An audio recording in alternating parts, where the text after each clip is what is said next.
Hi friends, welcome back Ashwin creation YouTube channel. Yashu ಈಗ ಊರಲ್ಲಿದ್ದಾನೆ, ನಮ್ಮ ಅಮ್ಮರ ಮನೆಗೆ ಹೋಗಿದ್ದಾನೆ ಊರಿಗೆ. ಈಗ ಅವ್ನು ಹಿಡ್ಕೊಂಡಿದ್ದಾನಲ್ಲ ಈ ಬೆಕ್ಕು, ಅದು ಅವ್ನು ಹುಟ್ಟಕ್ಕಿಂತ ಮುಂಚೆಯಿಂದಾನೇ ಇತ್ತು. ಅವ್ನು ಅದ್ರ ಜೊತೆ ಅಂತೂ ಸಖತ್ ಆಟ ಆಡ್ತಿದ್ದ, ಅದಕ್ಕಂತೂ ಸಖತ್ ಹಿಂಸೆ ಕೊಡ್ತಿದ್ದ. ಪಾಪ ಈ ಬೆಕ್ಕನ್ನ ಯಾರೋ ಹೊಡೆದು ಸಾಯಿಸ್ಬಿಟ್ರು. ಅವನಿಗಂತೂ ಬೆಕ್ಕುಗಳಂದ್ರೆ ತುಂಬಾ ಇಷ್ಟ. ಪಾಪ ಇವನ್ ಏನೇ ಮಾಡಿದ್ರುನು ಅವೇನು ಮಾಡೋದೇ ಇಲ್ಲ. ಕೆಲವೊಂದು ಬೆಕ್ಕುಗಳು ಅಷ್ಟು ಟಾರ್ಚರ್ ಕೊಡ್ತಿದ್ರೆ ಪರ್ಚ್ ಬಿಡ್ತವೆ. ಆದ್ರೆ ಈ ಬೆಕ್ಕುಗಳು ಪಾಪ ಮುಂಚೆ ಇದ್ದದ್ದು ಅಷ್ಟೇ ಏನು ಮಾಡ್ತಿರ್ಲಿಲ್ಲ, ಈಗಿರೋದು ಅಷ್ಟೇ ಪಾಪ ಏನು ಮಾಡಲ್ಲ. ಈಗ ಅವನು ಊರಿಗೆ ಹೋಗಿದ್ದಾನಲ್ಲ, ಅದಕ್ಕೆ ನಮ್ಮ ಅಮ್ಮ ಯಶುಗ್ ಬರ್ತಾನೆ, ಅವನಿಗೆ ಬೆಕ್ಕಂದ್ರೆ ಇಷ್ಟ, ಬೆಕ್ಕ ಜೊತೆ ಆಟ ಆಡ್ತಾನೆ ಅಂತ ಮತ್ತೆ ಪಾಪ ಅವರು ಬೇರೆ ಬೆಕ್ಕನ್ನ ತಂದು ಸಾಕೊಂಡಿದ್ದಾರೆ. ನೋಡಿ ಈಗ ಆ ಬೆಕ್ಕ ಜೊತೆ ಹೆಂಗ್ ಆಟ ಆಡ್ತಾವ.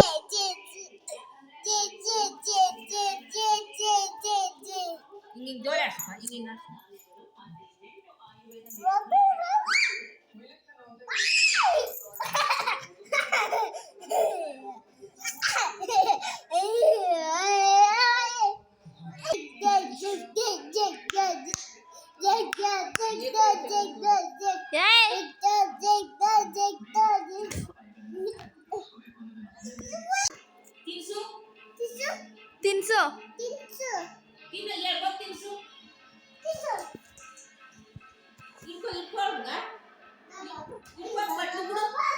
ಬಟ್ಲು ತಕ್ಕ ಇಲ್ಲಿ ಕರ್ಕೊಬಾ, ಇಲ್ಲಿ ಕರ್ಕೊಬ, ತಿನ್ಸ್ಬಾ, ತಿನ್ನು ತಿನ್ನು ಅನ್ನು